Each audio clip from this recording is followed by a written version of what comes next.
জেনা প্রমাণ করতে 4 জন সাক্ষী লাগে পৃথিবীতে। কি প্রমাণ করতে 4 জন সাক্ষী লাগে? জেনা। তো এটা বিবাহের বৈঠক নিয়ে এসেছি না জেনার বৈঠক নিয়ে এসেছি? বিবাহের। তো ওখানে আল্লাহ রসুল বলেছেন 2 জন সাক্ষী। এই খাতা তুলে দিতে হবে কাজী সাহেব, নইলে আপনি কেটে রাখেন। মেয়ের পক্ষ থেকে 2 জন, ছেলের পক্ষ থেকে 2 জন, দ্বন্দ্ব সেখানে লাগিয়ে দিয়েছি। এটা মিথ্যে কথা। একটা বিবাহ বৈধ হয়তো মাত্র 2 জন সাক্ষী লাগে, ছেলের পক্ষ থেকে আর মেয়ের পক্ষ থেকে, যাই হোক না কেন, এক বাপ লাগবে আর 2 জন সাক্ষী লাগবে। তো ওখানে 4 জন সাক্ষীর জায়গা কেন? আপনি জোর করে রাগ করলে হবে? আমি আব্দুর রাজ্জাক বিন ইউসুফ, আমি ভুলের ঊর্ধ্বনে, আমি মানুষ, তবে কথা ফেরত নেওয়া কঠিন আছে। আমাকে এই কথা ফেরত নেওয়া হবে না। আপনি পরিবর্তন হন, তওবা করেন, সরকারকে বলে খাতা পরিবর্তন করেন। কয়জন সাক্ষীর জায়গা লাগবে? 2 জন। কে বলেছেন?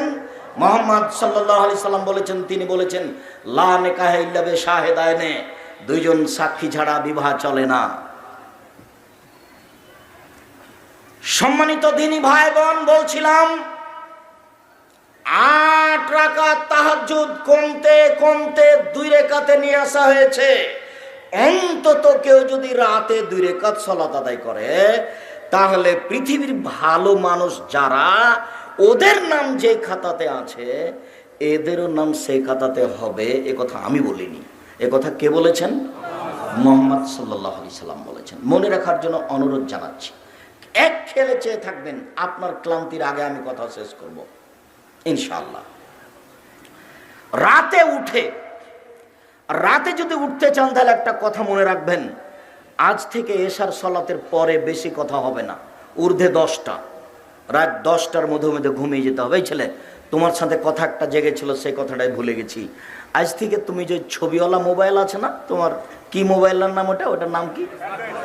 আচ্ছা যাই হোক, যে মোবাইলই হোক, যেটা বড় যাতে ছবি আসে, ওই মোবাইল তোমার যদি সত্যি দিন ধর্মের জন্য ব্যবহার না হয়, তাহলে ওতে পেশাব করে দাও। ওটা আর কোনোদিন হাতে নিও না।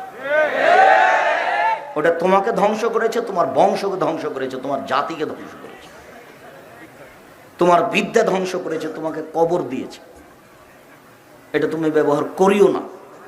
তুমি একবার উঠার সময়তে এইভাবে উঠবে, আস্তাগফিরুল্লাহ ওয়া আতুবু ইলাইহি, তোমার কাছে ক্ষমা ভিক্ষে চাই, তোমার কাছে ফিরে যেতে চাই, বাকি জীবন কোনোদিন আর এই মোবাইলের গায়ে হাত দেব না। আর তোমাকে আর একটা বলেছি, আজ থেকে তুমি ওই মেয়ের সাথে আর কোনোদিন কথা বলিও না, জান্নাত হবে ইনশাআল্লাহ। এটা আমি বলিনি, এ কথা আল্লাহ বলেছেন। আল্লাহ বলছেন অনাহা নাফসা আনিল হাওয়া ফাইনাল জান্নাতে হেল মা। পৃথিবীর কোন মানুষ যদি তার প্রবৃত্তিকে ঠেকাতে পারে, আজ থেকে যদি আর অন্যায় না করে, আমি আল্লাহ তাকে জান্নাতুল মাওয়া দিয়ে দিলাম। এটা তার ওয়াদা, এটা তার ওয়াদা, তিনি ওয়াদা পূরণ করবেন। তুমি এই নাম্বার আর কোনোদিন ব্যবহার করিও না। ইহুদি খ্রিস্টান আব্দুর রহমানের বক্তব্যের জায়গাতে বুঝতে পারেনি, সাদা চামড়ার মানুষ যারা, সাদা চামড়ার মানুষ হচ্ছে ইহুদি খ্রিস্টান।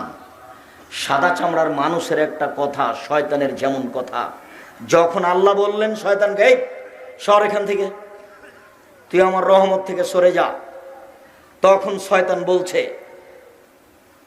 ওই ওই ইজ্জাতেকা ওয়া জালালেকা ওয়া ইরতিফায়ে মাকানেকা লাউবিয়ান্না, তোমার ইজ্জতের কসম, তোমার সম্মানের কসম, তোমার মর্যাদার কসম, আদমের ছেলে মেয়েকে আমি ভ্রষ্ট করবই করব, ওদেরকে আমি জাহান্নামে নিয়ে গিয়েই ছাড়বো, আমি একাই জাহান্নামে যাব।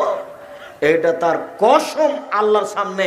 তখন আল্লাহ বলছেন ও ইজ্জতি ও ইরতিফায়ে মাকানি ও জালালি, শয়তান শুনে রেখো, আমার মর্যাদার কসম, আমার সম্মানের কসম, আমার ইজ্জতের কসম, যতবার আদম সন্তান ক্ষমা চাইবে ততবার ক্ষমা করে দিব।